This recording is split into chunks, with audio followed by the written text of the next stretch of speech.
Pessoal, muito bom dia para vocês. Por aqui, professor Adriano Remorino Traubach, disciplina Sociologia, segunda série do ensino médio, terceiro bimestre, segunda aula. Na aula de hoje, nós vamos estudar a divisão social do trabalho e o chamado fetiche das mercadorias e a alienação que ocorre no trabalho. A habilidade da aula está relacionada com o entendimento do fetichismo da mercadoria e a alienação no processo de produção. Pessoal, primeiramente, o que é o chamado fetiche? Vocês sabem o que é um fetiche? Fetiche é um objeto no qual se atribui um poder sobrenatural ou mágico e se presta a um culto.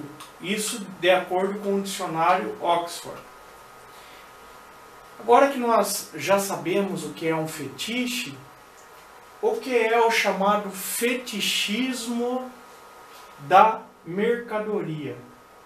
O fetichismo da mercadoria é a percepção das relações sociais envolvidas na produção, não como as relações entre as pessoas, mas como as relações econômicas entre o dinheiro e as mercadorias negociadas no mercado. Então, o fetichismo das mercadorias é a relação existente entre o dinheiro e as mercadorias que são negociadas no mercado. Observe esses exemplos dessa figura que eu peguei de um site, blog Café com Sociologia. Um livro aqui falando, me leva, me compra um abajur, é isso aí, não irá se arrepender. O outro, um par de tênis, nós te amamos, cara. E um vaso, confia em mim, fiz um ótimo negócio. Então, as próprias mercadorias, como se fossem humanos, atitudes como se fossem humanos, até aqui a boquinha, os olhos, pedindo para serem comprados. E aí levou até o cidadão a procurar um profissional, um psicólogo, falando assim, é uma maldição que assola desde que recebi o cartão de crédito. Ele fica tentado a fazer essa compra desses produtos, desses bens. Um outro exemplo. Aqui nós temos a figura de um garoto, um nenê, cheio de marcas. Cada marca disputando o seu lugar para querer o seu espaço em relação a essa criança, esse ser humano. Outro exemplo. Cidadão, símbolo do dinheiro, cifrão. Ele falando assim, ó Deus mercado, aceitai este reles representante do terceiro mundo como prova de meu sacrifício e minha devoção. Então, fazendo aí o sacrifício até de uma pessoa, aí isso aqui é um industriário, em relação ao totem do dinheiro. Outro exemplo, aqui a pessoa se curvando perante o dinheiro, porque é através do dinheiro que ele adquire mercadorias. Então chega-se nesse ponto a situação a qual envolve até esse capitalismo selvagem que nós vivemos. Sendo assim, o fetichismo da mercadoria transforma os aspectos subjetivos em objetivos. Então, fetichismo da mercadoria transforma os aspectos subjetivos, a ideia da compra, em objetivos. O produto comprado, a mercadoria comprada. De acordo com o Dr. Cristiano das Neves Boldart, em seu artigo publicado no site VR, o conceito de fetichismo da mercadoria foi idealizado por Karl Marx em seu livro O Capital, escrito em 1867, estando diretamente ligado a outro conceito, o de alienação. Agora nós vamos verificar então o que é a alienação. A palavra alienação vem do latim alienus ou alienatio, que significa de fora. Então, alienação é algo que está à parte, algo de fora, pertencente a outro. Karl Marx, em sua obra Manuscritos Econômico-Filosóficos, de 1844, utilizou a palavra alienação para designar o estranhamento do trabalhador em relação ao produto de seu trabalho, o que ocorre da seguinte forma: o trabalhador não mais dominando todas as etapas de fabricação, não possuindo os meios de produção para tal, e também não se reconhece no produto produzido. Então, o que seria isso? Esse estranhamento do trabalhador em relação ao produto de seu trabalho. O exemplo que é dado nos livros didáticos é o seguinte: antigamente os trabalhadores, os artesãos, eles comandavam toda a linha de produção. Por exemplo, um artesão ele iria fabricar um sapato.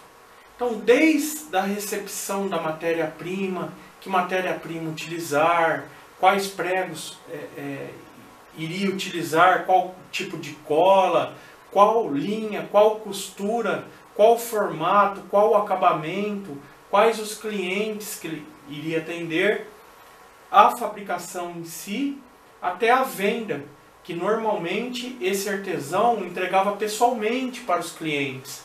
Era feito com todo carinho, com todo esmero. Então, o trabalhador hoje em dia, ele trabalha na chamada linha de produção. E isso já vem desde lá, da época da Revolução Industrial, depois com Ford e a criação do automóvel, se começou a fabricação em série, o toyotismo, que aprimorou a linha de produção. Então ele não domina mais as etapas de fabricação. O trabalhador, ele entra numa fábrica e ele é especialista em fazer algo. Ele só faz aquilo. Ele não faz outra coisa, ele só faz aquilo. Então, não dominando todas as etapas de fabricação. Não possuindo os meios de produção para tal. O artesão, ele tinha o seu local de trabalho, as suas ferramentas. As ferramentas eram do artesão. Os materiais. Hoje, os trabalhadores não possuem mais esses meios de produção. E não se reconhece no produto produzido. Ele vai fabricar, por exemplo, um notebook. Ele está ali na linha de produção. A linha de produção dele é a soldagem. Ele sabe que ele está fazendo um produto que é valioso, mas ele não se reconhece ali, face à inúmera quantidade de trabalhadores que existem. Ele não reconhece a chamada mais-valia, o esforço que ele está gastando para fazer aquele produto em relação ao preço final do produto. Isso é a mais-valia. Quanto à quantificação dessa mão de obra que ele está empregando no produto em relação ao produto final, que Marx já falava que a mais-valia acabaria trazendo a desvalorização dos trabalhadores, porque o valor que é pago para ele fazer aquilo é muito inferior ao valor do produto final que é feito. Então, esse estranhamento, esse olhar diferente do trabalhador em relação ao produto de seu trabalho que ocorreu. É como se o produto tivesse surgido independente do homem, do produtor, como uma espécie de feitiço. As pessoas elas vão nas lojas, os produtos já estão ali. Você tem fogão, você tem a geladeira, você tem os sofás. É como se o produto surgisse do nada, sem a influência, sem a presença do trabalhador que o construiu.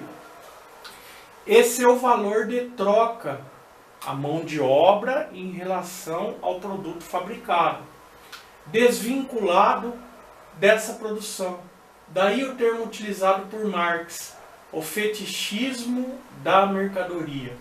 Segundo Boudart, diferentemente da produção artesanal, a produção industrial não possibilita quase sempre o reconhecimento do produtor, e as relações mercantis implicam um valor de troca da mercadoria, que não é necessariamente o valor de uso.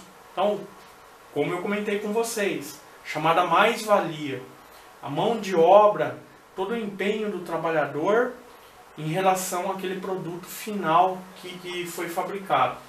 Ao contrário, quando nos deparamos com um produto artesanal, nos preocupamos em saber quem o produziu. Assim como o artesão mostra-se quase sempre orgulhoso do fruto de seu trabalho.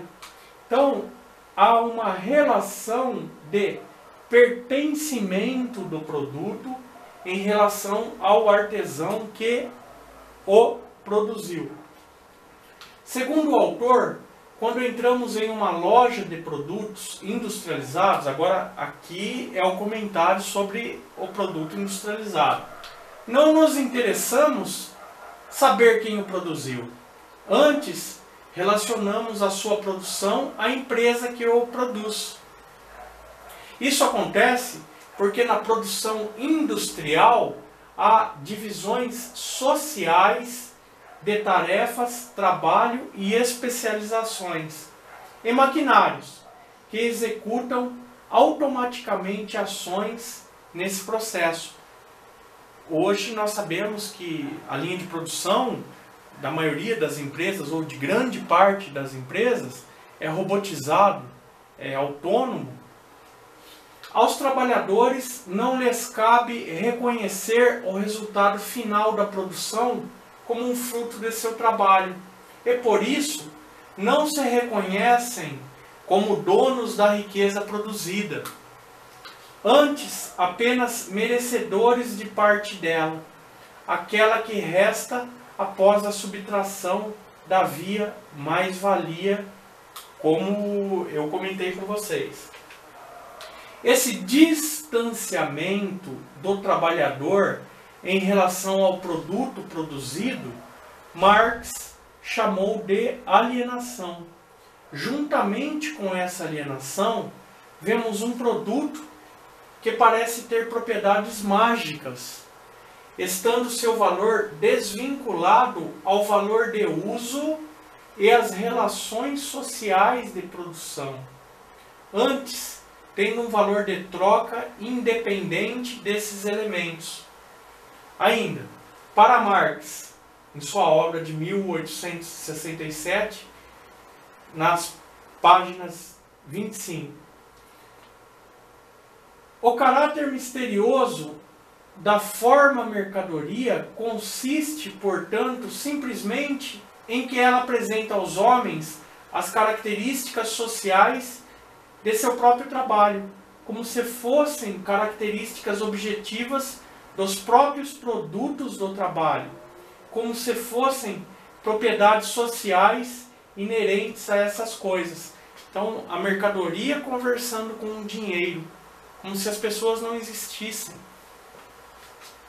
Por fim, para o autor Boudart, de grosso modo, o fetichismo da mercadoria caracteriza-se pelo fato das mercadorias dentro do sistema capitalista ocultarem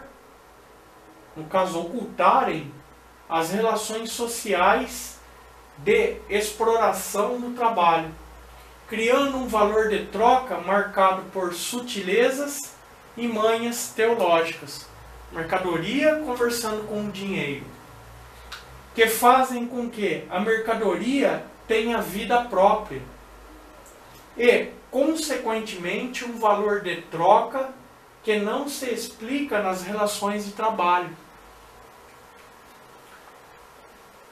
Ainda de acordo com um blog, eu achei muito interessante, esse blog se chama Marx Revisitado.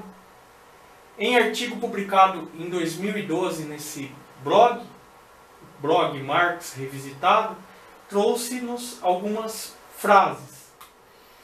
Segundo Marx, o fetichismo é uma relação social entre pessoas mediatizada por coisas, dinheiro conversando com as mercadorias.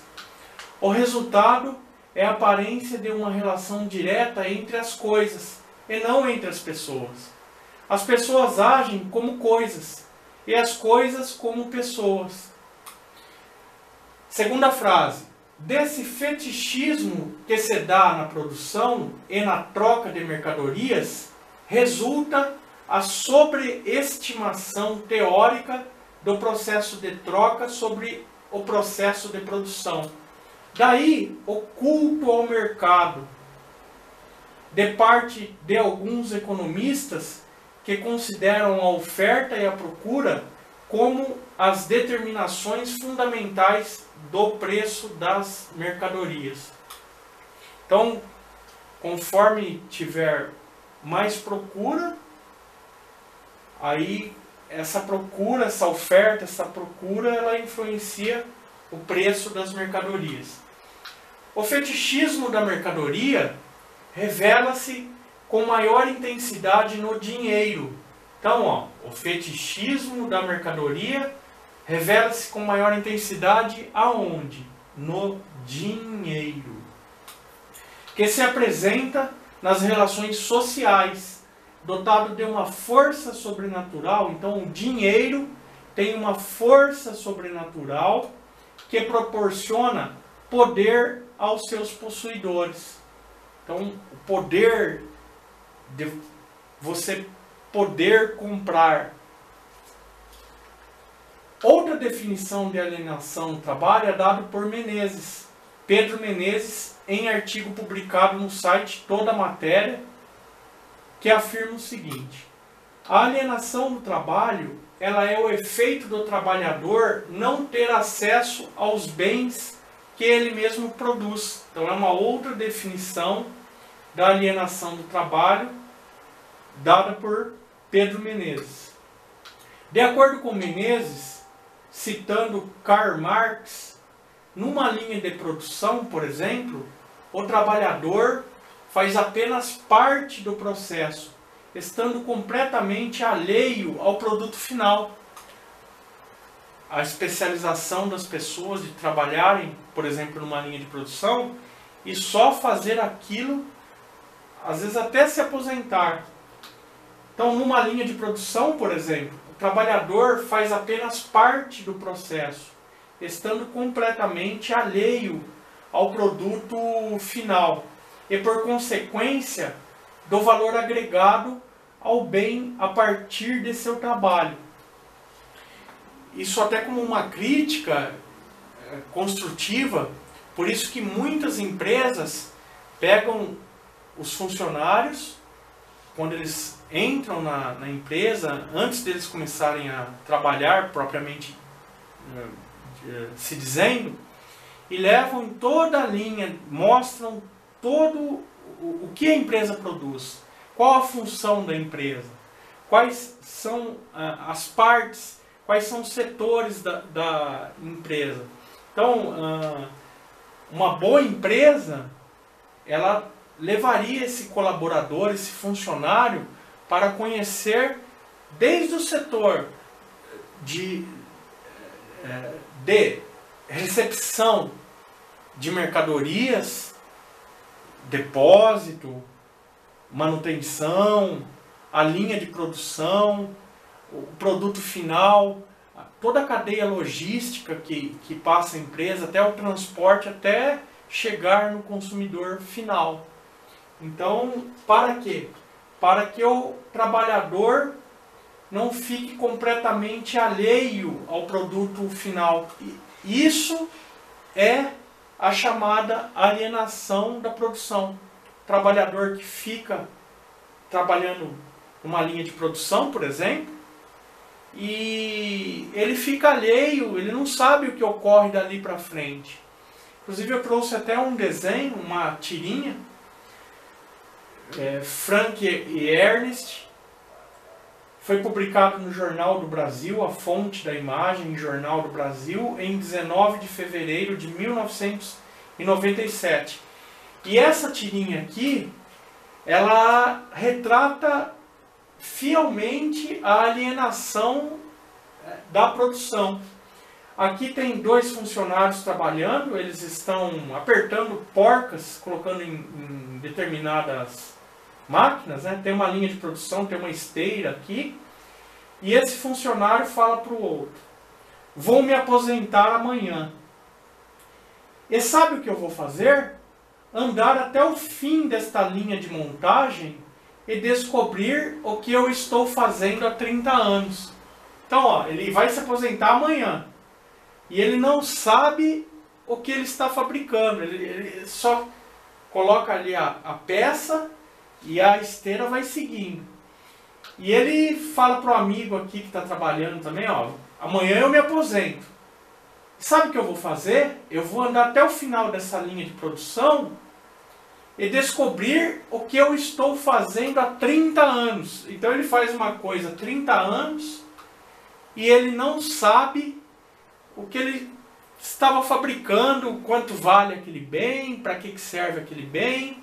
Ele só colocava aqui a pecinha, né? Isso é um exemplo da alienação na produção. Uma tirinha muito bem feita, aí por Taves e personagem Frank e Ernest, que eu acredito que sejam esses personagens aqui. Então ele vai se aposentar amanhã, e amanhã, quando eu me aposentar, eu vou dar uma caminhada aqui na linha de produção para ver o que eu fabrico há 30 anos que nem eu sei. Então isso é a alienação da produção. Trabalho alienado, ainda de acordo com o autor Menezes, ao longo da história a humanidade se desenvolveu a partir de uma relação antagônica entre os dominadores e dominados, uma relação existente sempre muito conflituosa, diversa entre os dominadores e dominados, chamada luta de classes, que Karl Marx se refere sempre. A produção passou a ter um objetivo de suprir as necessidades da classe dominante. A classe trabalhadora, também chamada de proletariado, perde o seu lugar de destaque e deixa de ser o objetivo final de sua própria produção. Isso se dá a partir do momento em que há uma transição no modo de produção. Resumindo, antigamente nós tínhamos aí as manufaturas, a produção artesanal, passou a ser a produção industrial, o trabalho em série, e aí essa especificidade, essa especialização do trabalhador, que, como naquela tirinha anterior, ele só faz aquilo. Então ele é alienado ao que ocorre ao restante da linha de produção. Ele é totalmente alienado do que ele está fazendo, do que ele está fabricando, etc. Anteriormente, na manufatura e no artesanato, um trabalhador era o dono dos meios de produção e participava de todo um processo, desde a aquisição da matéria-prima até a venda do produto final. Como eu falei para vocês anteriormente, no começo deste vídeo, dessa videoaula, aquele artesão que fabricava um sapato, ele acompanhava desde a chegada do couro, do material, do solado, dos materiais empregados, da linha para utilizar na costura, os pregos, a cola, processo de fabricação, ele fazia todo o processo de fabricação, até o transporte para quem ele iria vender, ele iria entregar. Normalmente ele ia pessoalmente entregar o produto muito bem feito, feito à mão, né? Então ele participava de todo o processo. Conforme afirma Menezes, deste modo, tinha total consciência sobre o valor agregado por seu trabalho. Eu comprei tal mercadoria, eu gastei tanto, eu vou ter que vender por tanto. Então ele tinha consciência. Este calçado eu gastei 4 horas para fabricá-lo. O tempo é precioso. Como dizem os americanos, time is money, tempo é dinheiro. Então ele tinha consciência do valor agregado por seu trabalho, que corresponde ao valor do produto final, subtraindo o valor dos custos de produção. Então, além dos materiais que ele gastou, foram gastos para fabricar aquele produto, o tempo que foi utilizado. Na manufatura e no artesanato, o trabalhador utiliza a ferramenta. Na fábrica, ele é um servo da máquina. Ele é um servo. Já dizia Marx em O Capital. A partir da Revolução Industrial, o trabalhador é alienado dos meios de produção, que passam a ser propriedade de um pequeno grupo, a burguesia. Por conseguinte, essa burguesia é também dona do produto final. Resta ao trabalhador apenas a posse de si mesmo, entendida como força de trabalho. Por fim, segundo o autor Menezes, o site Toda a Matéria, Pedro Menezes, o trabalhador passa a ser precificado, é dado um valor para ele, e compreendido como mais um custo dentro do processo produtivo. O trabalhador ele é visto não como uma pessoa, como um colaborador, uma pessoa importante para a fabricação daquele produto, que sem ele não é fabricado o produto. Negativo. Ele é visto, ele é precificado, é dado um valor para ele, o salário dele é tanto. E compreendido mais como um custo dentro do processo produtivo. Para que eu faça este produto, para que eu faça essa mercadoria, eu tenho o custo daquele trabalhador. Um análogo às máquinas e ferramentas. Então, nós temos o valor o custo das máquinas, o custo das ferramentas, da manutenção. Aí, a partir da Revolução Industrial, então, infelizmente, o trabalhador ele passou a ser precificado e compreendido como mais um custo dentro do processo produtivo. Um análogo, semelhante às máquinas e ferramentas.